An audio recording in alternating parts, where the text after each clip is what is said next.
Hey, it's Buddy Lee. Welcome to my channel. Season 29 Alliance War has begun, and our first matchup was against SAS.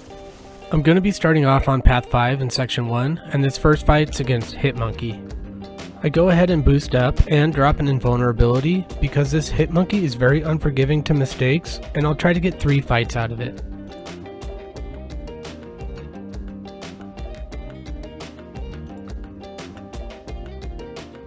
There is ebb and flow knockdown here, and they also added a new node, making HitMonkey debuff immune for a time after knocking him down, which ends up making this fight a little more of a pain for Omega Red.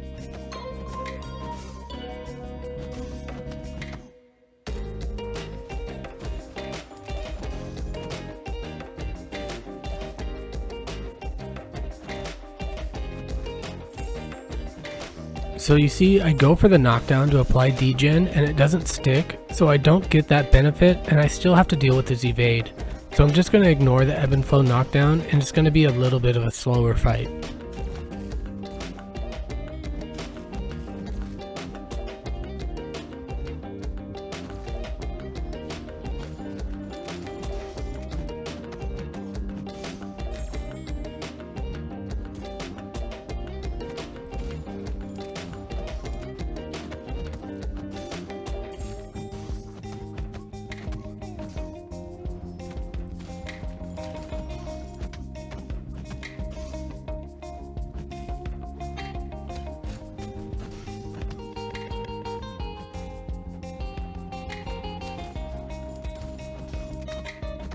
Then to finish, I knock him down and launch SP3, so I get full damage plus a little more to finish HitMonkey off.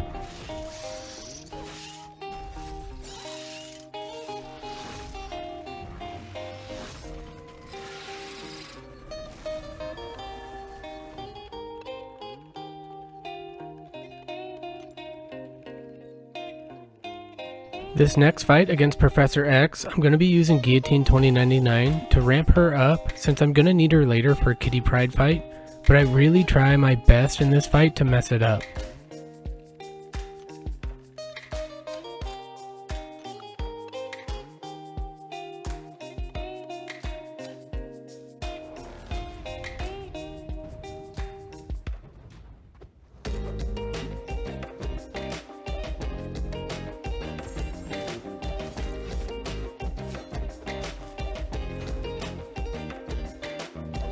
So right off the bat, I lost track of his falter timer and I take a 5-hit combo which eats up all my invulnerable hits.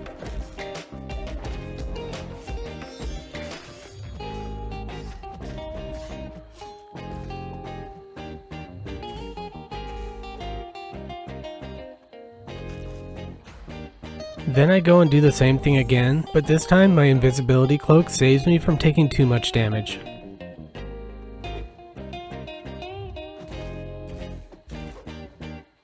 I'm also getting backed up into the corner a little, so I need to find myself some more space.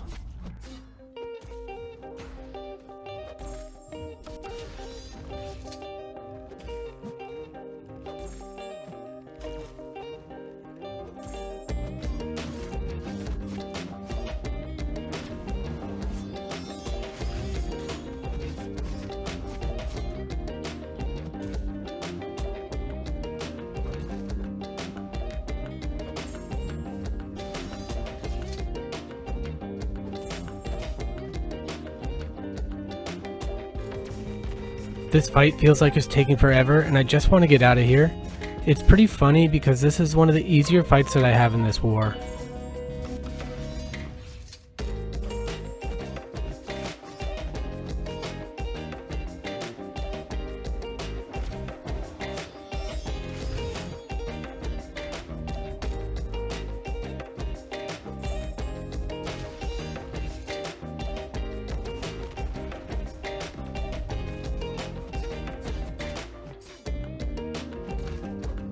And now here, I land this parry right before ebb and flow resets, so he shrugs the stun and I have another close call.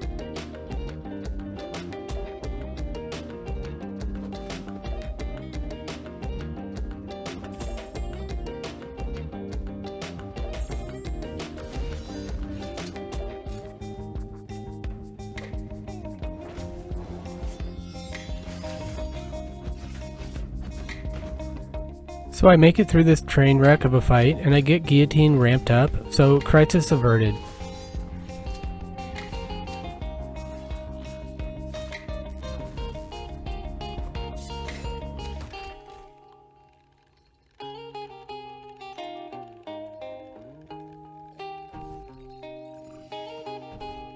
Now we have Mole Man, and I'm feeling a little sketched out after how I played on that last fight, so I use another invulnerability, plus I still have several of the compensations that I haven't claimed yet.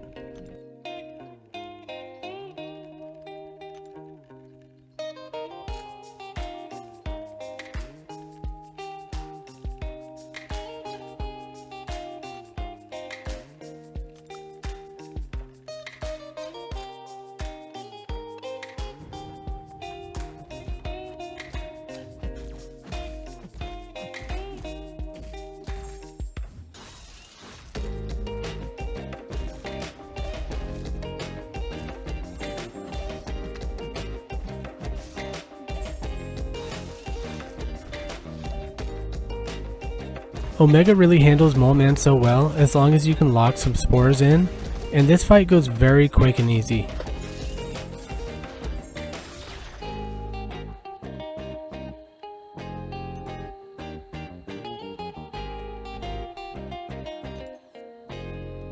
Now I'm looking at this Man-Thing fight, which isn't actually my fight, but I'm boosted with invulnerability, and Omega is a great matchup, so I'm feeling like there's a near zero chance I take a death.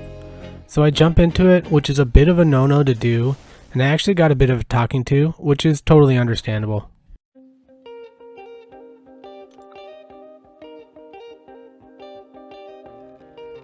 The main thing in this fight is Power Snack and the backup recovery, so I want to avoid buffs and be careful when he gets to 50% health. I won't be able to avoid all the buffs though, since Man-Thing will place his own buffs on me from time to time.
So that fight went just about how I expected, and by slow playing for most of it, we come out with full health.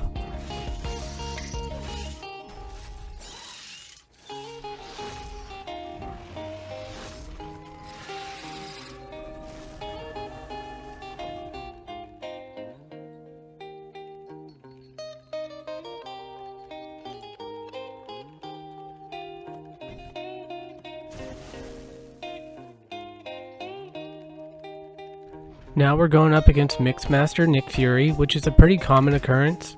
Nick Fury can always be a little tricky here, but Omega usually handles them just fine.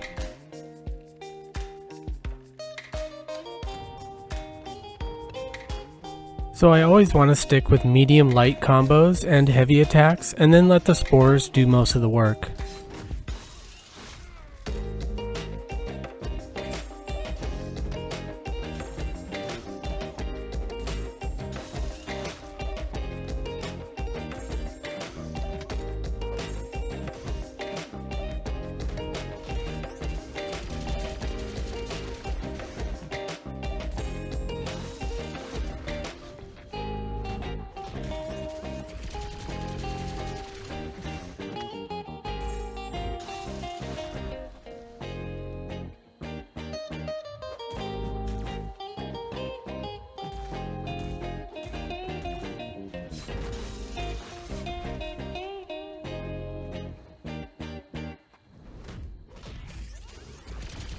It's been a while since I landed a hit and forgot my last one was a heavy attack, so he evades the first part of this heavy, but I land on the second.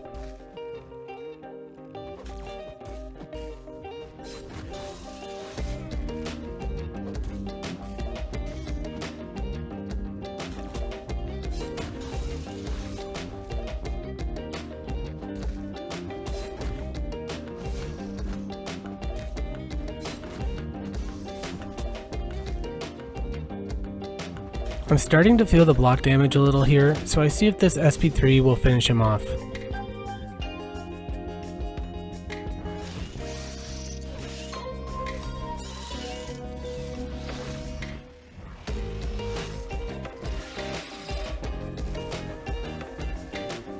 Not quite enough, but the next two hits do the trick.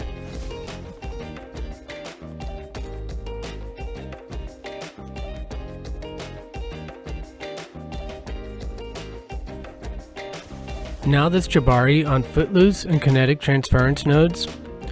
This fight always makes me a little nervous. Things can get out of hand really quickly, especially if you get backed up during the Footloose.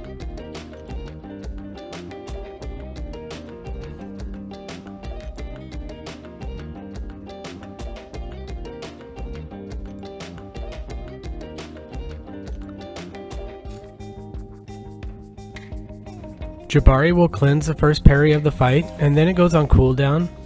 I'll try to get her pushed back to give me as much space as possible.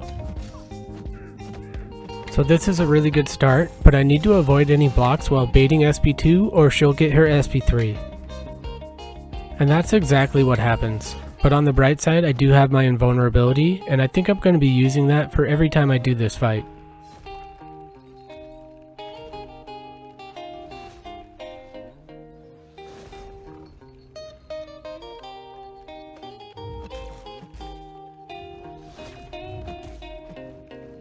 Now I need to wait out this Footloose, and I end up getting my SP2 off and finishing the fight.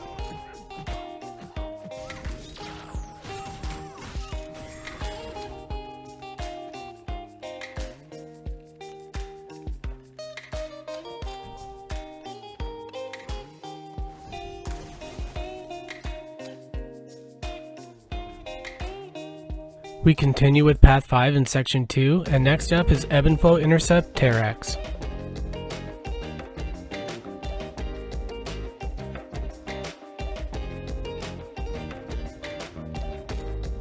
I dropped a little regen boost for this one just to counter some of the rock field damage.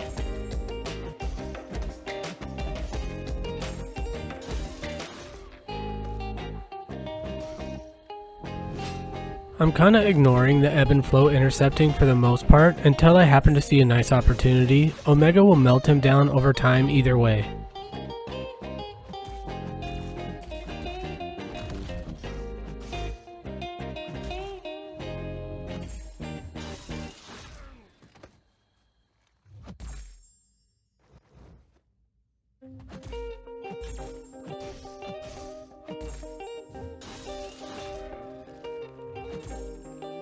So I finally go for an intercept, and the spore damage is going to carry me most of the way to the end.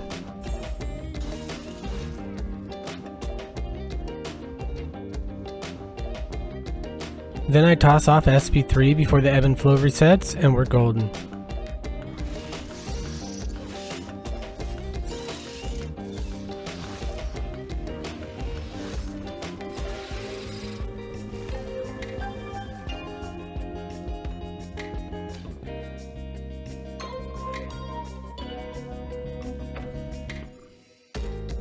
Alright, this is my last fight for the war against Kitty Pryde. And she's the reason I brought in this guillotine. Since she doesn't crit, we can avoid giving Kitty any prowess and she won't be able to phase.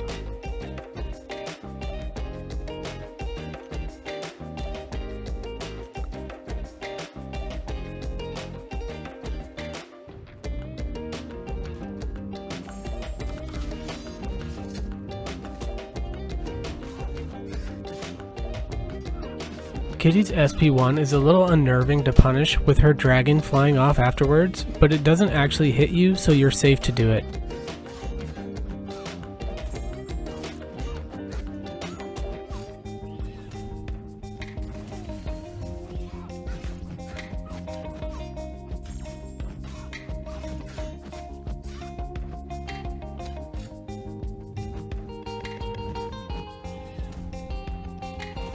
She's going down pretty quickly, so I don't feel the need to go for any more intercepts, and we'll just play this out normally.